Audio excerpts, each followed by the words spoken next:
Everybody's got the blues whether they know it or not. Blues is what's true for you and how it feels. So when they get an invitation to speak their truth in a blues song, they get a chance to bring that out, and it has a lot of power and impact where they can state this thing that they haven't had an opportunity to do before.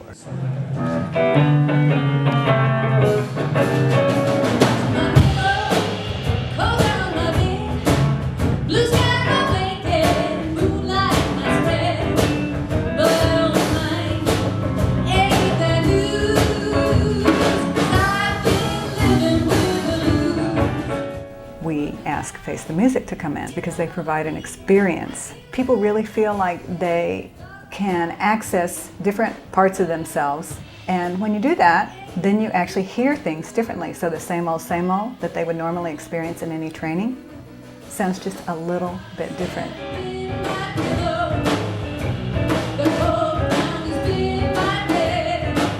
Music engages the brain in a different way. It turns on more of the synapses and lights it up a little bit more. And so the things that happen at Face the Music session are going to stick with people longer because of that musical element. People have definitely said, I never thought I was going to be able to do this. At the beginning when they started saying this, I had no idea I was going to have to get up and sing, or I was going to have to do this. But then when they found out, they had to go through their whole process about their relationship with risk individually. But because they do it in a group, it makes it a little safer.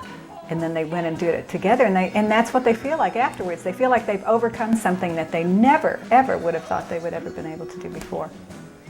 I think that's part of the magic of the whole experience. There's that fear factor in there that then they get the win, the victory of overcoming their fear and coming out with an extraordinary experience.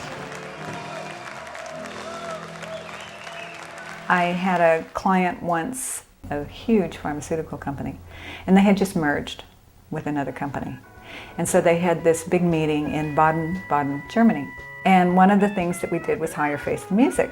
The part that really worked, that they still actually talk about this, was the Face the Music part, because it was music, because they could sing in any language they wanted to, and I think they actually did. Some people were solos, which was interesting. Some people were groups. They really had an amazing time.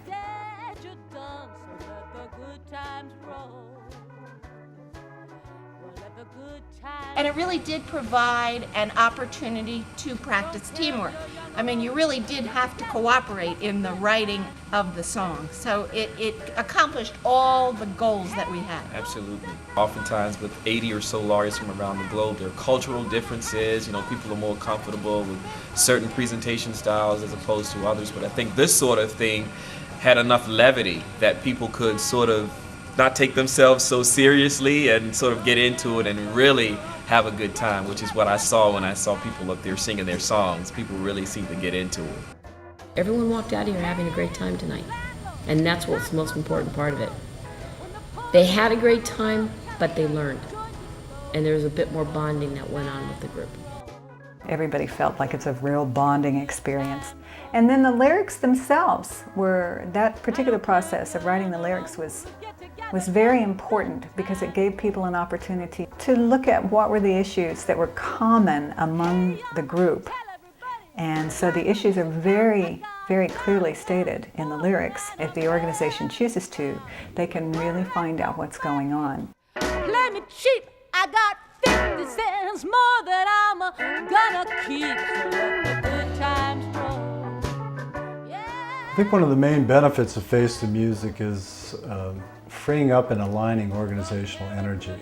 When your people get a chance to speak the truth about what's going on in their job and in the company and express how they feel about it, they connect with their coworkers, bosses, or people from another side of the planet, all while having a great time.